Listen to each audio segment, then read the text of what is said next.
Hello बच्चों, आज का वीडियो शुरू करते हैं। आज हम लोग क्वेश्चन करने जा रहे हैं 2021 BHU-BSc। ओके, तो 50 क्वेश्चंस हैं। हम एक वीडियो में 50 क्वेश्चंस नहीं कवर करेंगे, बट देखते हैं कितने क्वेश्चन कवर कर पाते हैं। पार्ट में कर लेंगे इसको, 3 पार्ट, 4 पार्ट या 5 पार्ट में, ठीक है। एक एक करके क्वेश्चन देखते हैं। बट अभी चूँकि सिर्फ 12th का सिलेबस आएगा, तो हम लोग 11th का सिलेबस जो है नहीं देखेंगे, सिर्फ और सिर्फ 12th के क्वेश्चंस करेंगे, ठीक है। तो ये जो क्वेश्चन है ये 2021 का है। ऐसे ही मैं फिर 2020, 2019, ठीक है। तो लास्ट 4-5 ईयर या 3 ईयर से क्वेश्चन हम करेंगे। फिलहाल ये लास्ट ईयर का क्वेश्चन है, इट्स वेरी इंपॉर्टेंट। तो शुरू करते हैं, देखते हैं क्वेश्चन एक पर एक, आप ही देखते चलिए। जैसे पहला क्वेश्चन है, तो पहला क्वेश्चन आप यहाँ पे देख सकते हैं कि f(x) दिया हुआ है और लिमिट पूछ रहा है। तो ये आपका 11th का सिलेबस हो गया, ठीक है।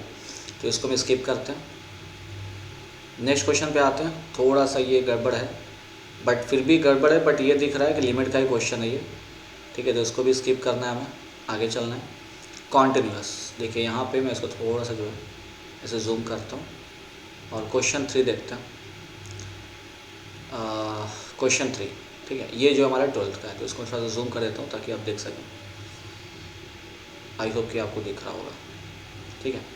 तो कह रहा है कि ए है, the function tan x is continuous on, ठीक है। 4 इंटरवल्स दिए हुए हैं ABCD, आपको 4 स्टेटमेंट दिए हुए हैं। तो कह रहा है कि choose the correct answer from the option given below. जो 4 ऑप्शन दिए गए उसमें से कौन सा सही है? C और D सही है, B और C सही है, AC सही है या AB सही है। तो आइए ट्राई करते हैं इसको। तो tan x, तो इसको करने का सबसे सिंपल तरीका क्या है? tan से ग्राफ बना लेते हैं, ठीक है। तो कैसे बनेगा tan से ग्राफ? देखिए,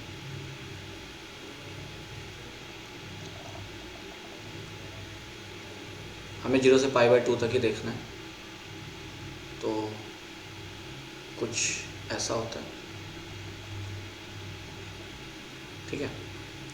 ये हो गया x इक्वल π/2 और इधर हो गया। बहुत इजी क्वेश्चन है, बस ग्राफ बनाएंगे आंसर आ जाएगा, -π/2, ठीक है। ग्राफ कैसा होता है इसका? ये ऐसे जाएगा और फिर ऐसे आएगा, ठीक है। तो अगर हम 0 से π/2 तक में बात करें, तो आप देखिए कि ये जो ग्राफ है ये -π/2 के बाद से शुरू हो रहा है और फिर ये जा रहा है, ऐसे जा रहा है, फिर ये 0 पे जा रहा है और फिर 0 को क्रॉस करता हुआ ये π/2 के पहले एंड हो रहा है, ठीक। तो कहाँ से कहाँ तक ये कॉन्टिन्यूस? कॉन्टिन्यूस का मतलब होता है ग्राफ टूटा ना हो।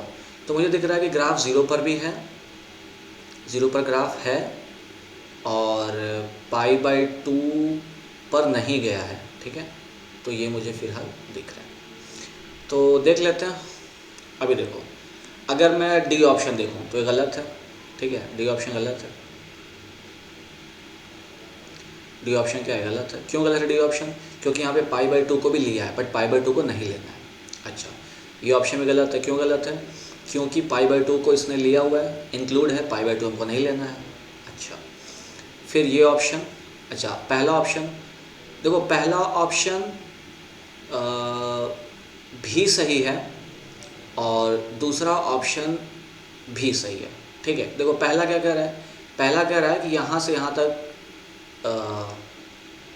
जो है, सॉरी, यहाँ से यहाँ तक जो है 0 से π/2 तक कॉन्टिन्यूस है। अब बात को समझो भाई, अगर यहाँ कॉन्टिन्यूस है तो यहाँ भी कॉन्टिन्यूस होगा ही होगा, क्योंकि ये जो सेट है ये इसका क्या है?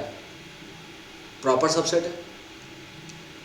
क्योंकि इस सेट में कौन से एलिमेंट होंगे? इस सेट में कौन से एलिमेंट हैं? 0 के बाद से शुरू होगा और π/2 के पहले खत्म हो जाएगा, ठीक है। और इसमें कौन से एलिमेंट हैं? 0 से शुरू होगा और π/2 के पहले खत्म हो जाएगा।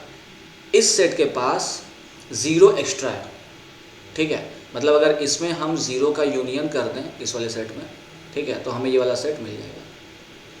तो इसका मतलब दोनों ऑप्शन सही है। अब दोनों ऑप्शन जब सही है तो फिर हम देखते हैं कि ज़्यादा एग्जैक्ट कौन है, ठीक है। अक्सर ऐसा होता है कि दोनों ऑप्शन सही लगते हैं, तो अब इसमें ज़्यादा एग्जैक्ट कौन है? तो जाहिर सी बात है ज़्यादा एग्जैक्ट हमें दिख रहा है कि ये वाला ज़्यादा एग्जैक्ट है। भाई 0 पे भी तो कॉन्टिन्यूस है ही है ना, तो हम 0 को क्यों छोड़ें? अगर यहाँ पे ऑप्शन कुछ और दे देता, ठीक है, यहाँ पे ऑप्शन कुछ और दे देता, तो फिर हम जो है ऑप्शन 1 को भी करेक्ट कर सकते थे। बट यहाँ दिख रहा है कि 0 पर भी है ही है, इसलिए इस वजह से हम कौन सा ऑप्शन इसमें करेक्ट करने जा रहे हैं? ये वाला ऑप्शन। क्लियर है? पहला ऑप्शन भी सही हो सकता था अगर ये बी वाला गलत हो जाता तो, बट बी भी सही है, ए भी सही है, ज़्यादा एग्जैक्ट बी है। ठीक है, चलो आई होप कि ये क्वेश्चन समझ में आया। आगे चलते हैं।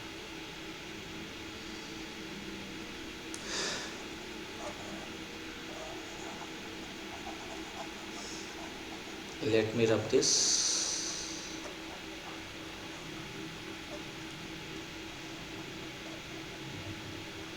ओके, नाउ आगे चलते हैं।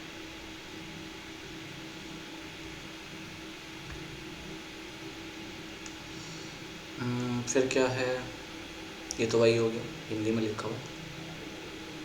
देखिए लिखा है ना कि नीचे दिए गए विकल्प में सबसे उपयुक्त उत्तर, ठीक है, हमने पढ़ा नहीं था। Choose the correct answer from the given below. आगे भी कुछ लिखा है बट इंग्लिश में दिख नहीं रहा है, हिंदी में पूरा यहाँ पे दिख रहा है। ठीक है, सबसे उपयुक्त उत्तर। अब यहाँ पे समझ में आया आपसे क्या कह रहा है? सबसे उपयुक्त उत्तर। ठीक है, तो सबसे उपयुक्त का मतलब जो एग्जैक्टली सबसे करीब हो। ठीक है, अच्छा अभी यहाँ पे देखते हैं, एक फंक्शन दिया हुआ है, आई होप कि आपको दिख रहा होगा, मैं थोड़ा सा और जूम कर देता हूँ। ठीक है, क्लियर है? तो यहाँ पे आप देखिए, आपको एक fx दिया हुआ है। fx क्या दिया हुआ है, मैं इसको यहाँ लिख भी देता हूँ।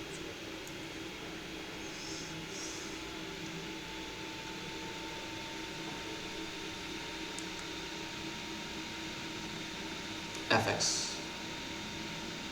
Equal greatest integer function of x plus mod of x minus 1 plus mod of x minus 3/2। Okay, greatest integer function of x plus mod of x minus 1 plus x minus 3/2। तो कह रहा है कि continuous at all non integer rational numbers, continuous वगैरह वगैरह 4। पहले हम देख लेते हैं कि हमें क्या करना है, मतलब हमें देखना है कि ये कहाँ कॉन्टिन्यूस होगा, कहाँ कॉन्टिन्यूस नहीं होगा। कॉन्टिन्यूटी के बारे में बात हो रही है। अब ध्यान दीजिए, अगर कोई फंक्शन कॉन्टिन्यूस है, अगर मैं बोलूँ कि fx इज कॉन्टिन्यूस, ठीक है, तो इसका मतलब ये हुआ कि मॉड ऑफ fx भी कॉन्टिन्यूस होता है। ठीक है, पहली बात तो ये हो गई कि अगर कोई फंक्शन कॉन्टिन्यूस है तो उसका मॉड्यूलस भी कॉन्टिन्यूस होगा, पहली बात। दूसरी बात, ये जो ग्रेटेस्ट इंटीजर फंक्शन होता है, ठीक है, इसका ग्राफ आपको मैं यहाँ पे, चूँकि ज़्यादा स्पेस नहीं है फिर भी मैं थोड़ा सा याद दिलाऊंगा, कुछ ऐसा होता है।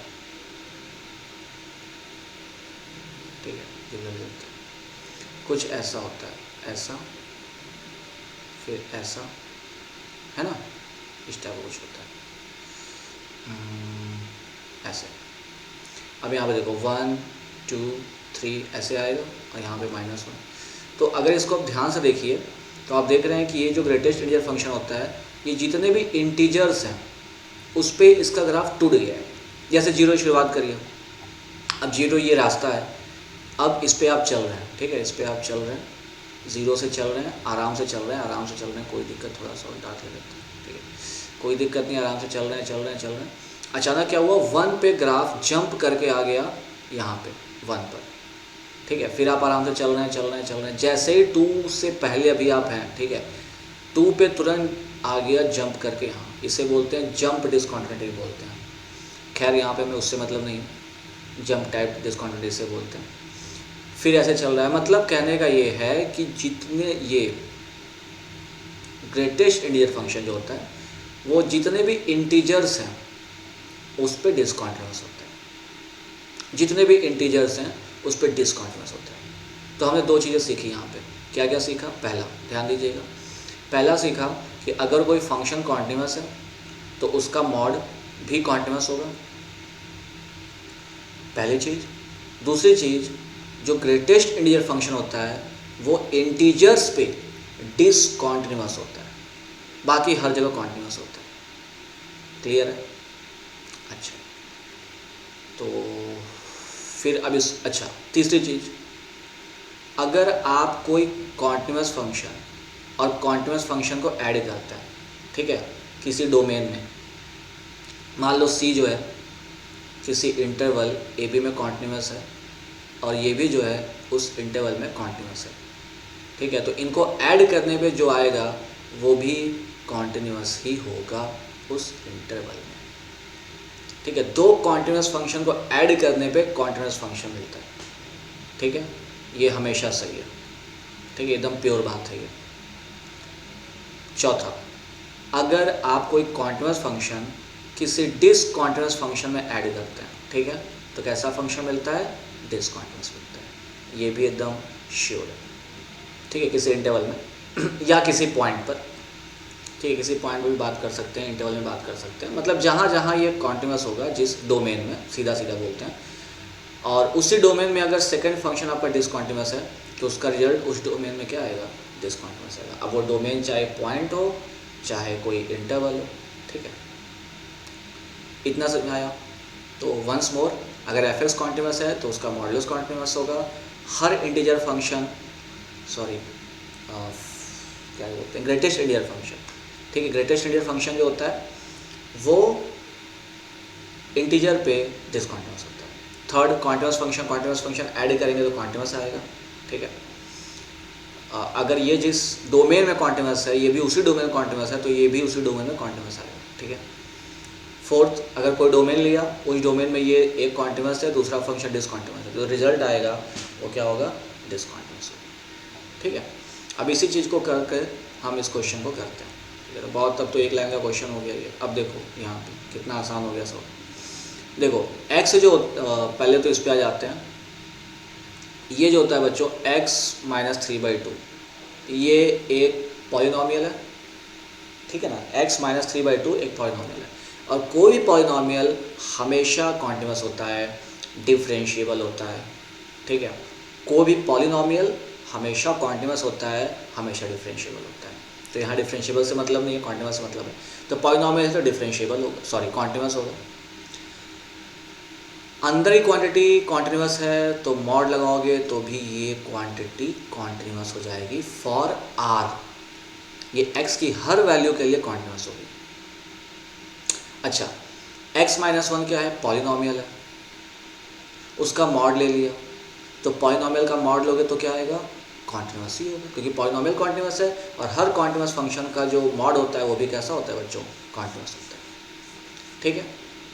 तो ये आर पे कॉन्टिन्यूस है और ये भी आर पे कॉन्टिन्यूस है, और इनको प्रॉब्लम है ये कहाँ कॉन्टिन्यूस होगा, ये कॉन्टिन्यूस होगा आर माइनस आई, ठीक है, मतलब ये इंटीजर्स पे कॉन्टिन्यूस नहीं होगा, क्लियर है। तो ये तीनों किस पे कॉन्टिन्यूस होंगे, तो ये तीनों किस पे कॉन्टिन्यूस होंगे, तो तीनों का इंटरसेक्शन ले लेते हैं, तो तीनों कॉन्टिन्यूस होंगे कहाँ पे, आर माइनस आई पे, ठीक है। शायद अगर आपको न दिख रहा हो तो इसको ऊपर करते हैं, ठीक है, क्लियर है। फिर से देख लेते हैं क्या हुआ, यहाँ पे 3 फंक्शंस थे, इस पे देख लेते हैं,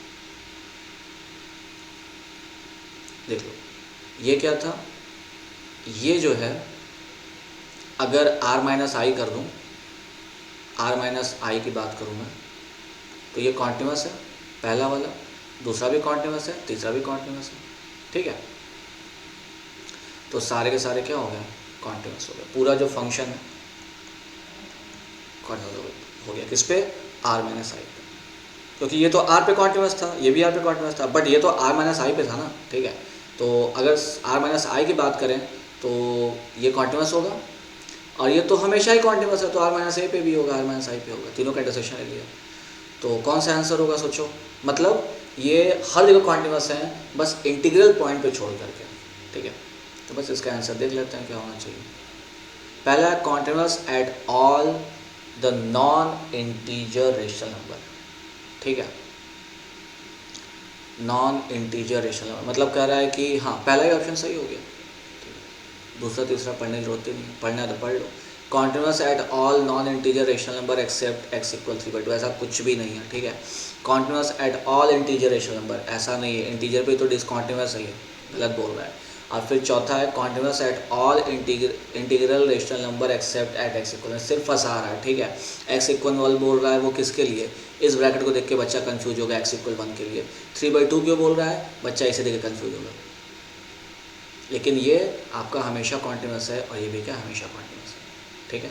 तो हमारा कौन सा ऑप्शन सही हो गया, पहला वाला। कौन सा ऑप्शन है, continuous at all the non integer rational number, मतलब ऐसे नंबर जो इंटीजर ना हो, क्योंकि इंटीजर पे किसको दिक्कत हो रहा है, ये जो भाई साहब है इनको दिक्कत हो रहा है, ठीक है। चलिए आगे चलते हैं। यहाँ पे क्वेश्चन है, कह रहा है कि k की किस वैल्यू के लिए ये फंक्शन कॉन्टिन्यूस होगा 4 पर। तो बहुत ज़्यादा आसान क्वेश्चन ये तो हो गया है ना, थोड़ा सा इसको हम लोग हटा देते हैं।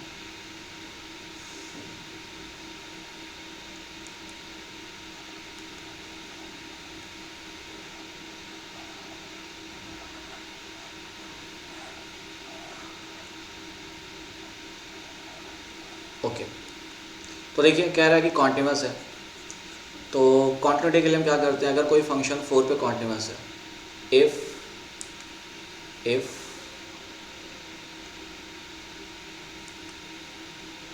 f(x) is continuous at x equal 4, then अगर कॉन्टिन्यूस है तो क्या हो जाएगा, ये हो जाएगा f4 equal limit x tends to 4 f(x), जैसे कि क्वेश्चन की सिचुएशन लेक्चर निकालने की जरूरत नहीं है, ठीक है। तो f4, तो 4 पे फंक्शन वैल्यू कितनी दी हुई है बच्चों, आप देखो f(x) इज इक्वल टू लिखा हुआ है, यहाँ पर मैं थोड़ा चेंज कर देता हूँ ताकि दोनों भी चल सके। तो x इक्वल 4 पे फंक्शन वैल्यू क्या दिया हुआ है, k स्क्वायर माइनस 1, तो हो जाएगा k square minus 1 equal limit x tends to 4, put the value of f(x) which is given x square minus 16 upon x minus 4 implies that k square minus 1 equal limit x tends to 4 okay, x plus 4, this equals to 8 and this equals to k square minus 1 and hence k square equal 9 and the final answer is k is equal to plus minus 3. The right answer is second. Simple question पूछ दिया था, okay. फिर चलते हैं 16th पे, ठीक है।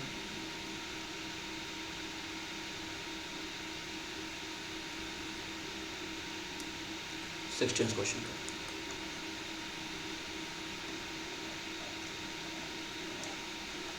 अगर आपको कोई सॉल्यूशन लिखना है तो आप वीडियो पॉज करके लिख सकते हैं।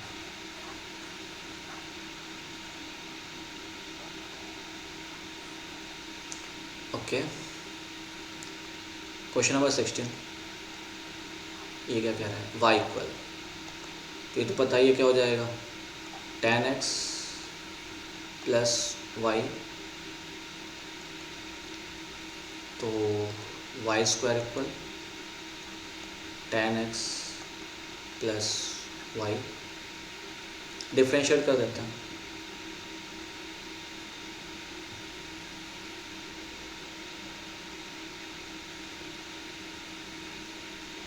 Two y dy by dx equal sec square y plus dy by dx, I hope it is correct. Then dy by dx equal sec square x upon 2y minus 1, correct है। फिर कह रहा है कि ऑप्शन है कि अगर x की वैल्यू 0 हो तो y क्या होगा, और अगर dy by dx at x equal 0, ये भी पूछ रहा है। तो दोनों चीज़ बताना होगा, x अगर 0 तो पुट कर देते हैं x इक्वल 0, यही इक्वेशन हमारा, पुट x इक्वल 0, तो y इक्वल tan 0 की value 0 plus y, okay. Now यहाँ से अगर आप स्क्वायर कर दो बोथ साइड्स तो you will get y square equal y. तो वाई की वैल्यू क्या मिलेगी यहाँ से, y is equal to 0 and 1। Clear.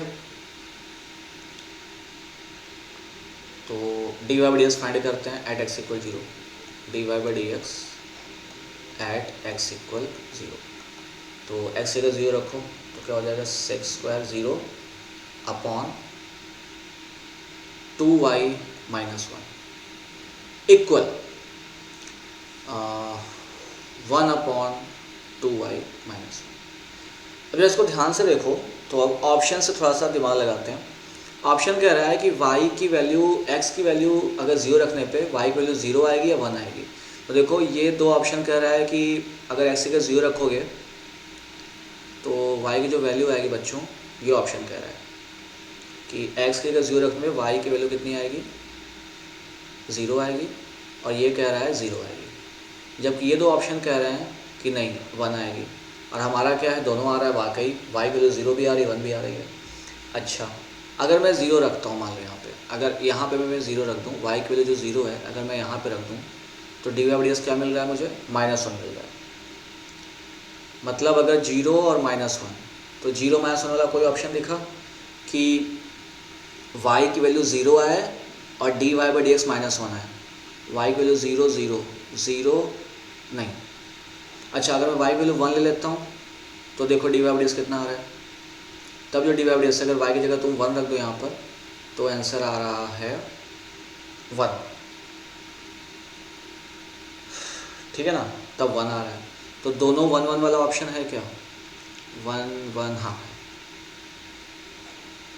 ठीक है ना, तो बस ऐसे ही आसान है। कैसे किया गया फिर से देख लीजिए आप। देखिए क्या किया, सबसे पहले D Y by D x find किया तो D Y by D X इतना आ गया, इसमें तो कोई शक नहीं हुआ किसी को। अब D Y by D X पूछ रहा है, देखिए ध्यान दीजिए, तो यहाँ क्या लिखा हुआ है सब में, x इक्वल 0 लिखा। मतलब D Y by D X की वैल्यू बताओ जब x की वैल्यू 0 हो, तो मैंने x इक्वल 0 रख दिया D Y by D X में। जब D Y by D X में x इक्वल 0 रखा तो क्या आया,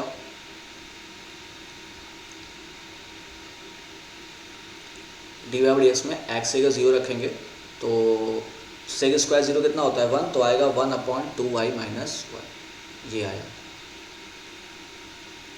मतलब ये है, सॉरी ये आया, ये आ गया।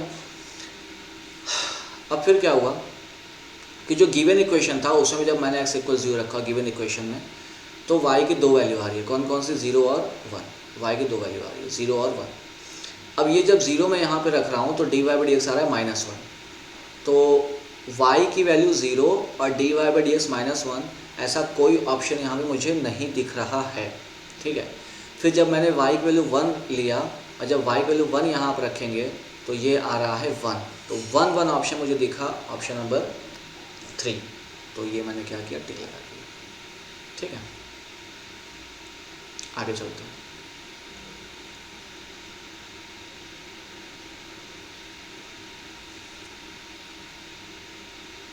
इसको मैं थोड़ा सा प्लेस छोटा करता हूँ।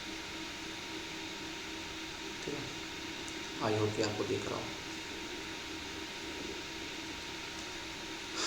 थोड़ा स्पेस हो गया ऐसे।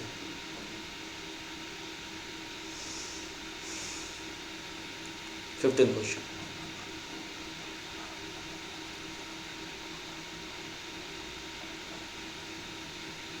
देखिए इसको 15 को ये कैसे करेंगे, तो ट्राई करते हैं।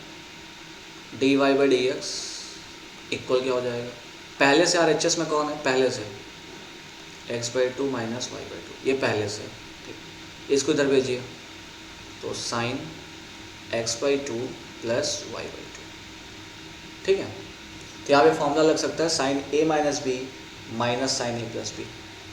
ये किसका फॉर्मूला होता है, अगर या तो फिर आप ये लगा सकते हैं, ये भी लगा सकते हैं कि साइन a माइनस बी का लगा दो तो आएगा क्या, sine a cos B minus cos a sine B.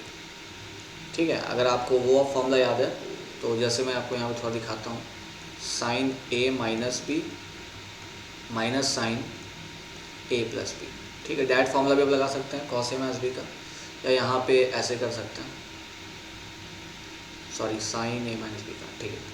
तो यहाँ पे देखो क्या करोगे, sign A cos B minus cos A sign B, ठीक है, minus sign A plus B, sign A cos B plus cos A sine B. तो I think ये कैंसिल हो रहा है, ठीक है। तो कितना आ रहा है, minus cos A sine B minus cos A sign B, ठीक है, सही है क्या। साइन ए माइनस बी माइनस साइन ए प्लस बी, साइन ए माइनस बी का formula sine A cos B minus cos A sine B, और साइन ए plus B का sign A cos B plus cos A sine B, और minus करना है तो ये cancel हो गया और ये ऐड हो गया, आ गया minus 2 cos A sine B. Clear. तो ए क्या है x/2 और b क्या है y/2। तो यहाँ लिख देते हैं minus cos x/2 into sine y/2।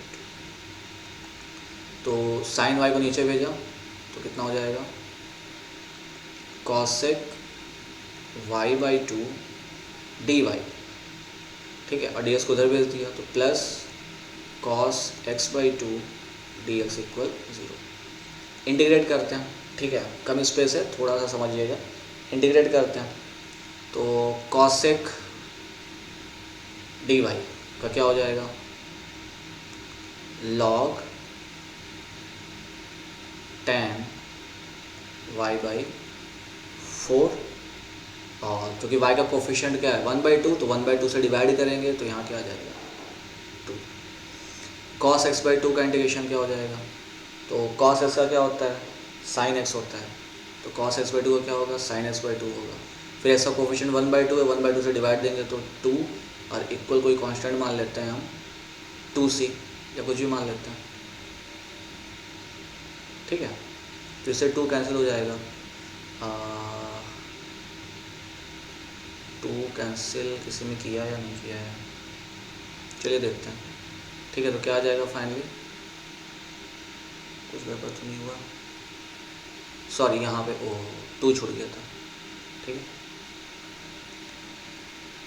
तो यहाँ पर 2 छूट गया था, तो ये नीचे आएगा, ऊपर जाएगा कॉस, ये यहाँ पे 2 छूट जाएगा, ये हो जाएगा यहाँ पे 4, ठीक है। तो 2 से डिवाइड दे दो तो log tan y/4 plus 2 sin x/2 equal c। कौन सा है, चेक इट, कोई हमारा गलत तो नहीं हुआ ना कुछ, ये इधर चला गया था फिर ये इधर आ गया, सही है। तो कौन सा ऑप्शन सही है, log tan y/4 plus 2 sin x/2, log tan y/4 plus, ठीक है, ऑप्शन नंबर 2, क्लियर है। फिर है इफ़ द इक्वेशन, ये represents a pair of straight line, ये क्लास 11th का है, जो चैप्टर का नाम था pair of straight line, coordinate geometry का पोर्शन है, तो ये हम स्किप करेंगे। द सर्कल्स, ये 2 सर्कल का इक्वेशन दिया हुआ है, ठीक है, तो इसको भी हम स्किप करेंगे। एक्चुअली में देखिए 50 क्वेश्चन टोटल है, तो मैं सोचा कि 17 अटैम्प्ट एक बार करते हैं, फिर 17 अटैम्प्ट करेंगे, फिर 17 अटैम्प्ट करेंगे, इसको 3 पार्ट में इस वीडियो को हम करेंगे, ठीक है। तो इसलिए अब आगे के क्वेश्चन मैं नहीं देखूंगा, आज के लिए इतना ही। तो 170 तक जितने भी क्वेश्चन थे वो हम लोगों ने देख लिए, फिर 34 तक देख लेंगे, और रेस्ट ऑफ द क्वेश्चन हम 3rd पार्ट में देख लेंगे, ठीक है। तो आज के लिए बच्चों इतना ही, थैंक यू।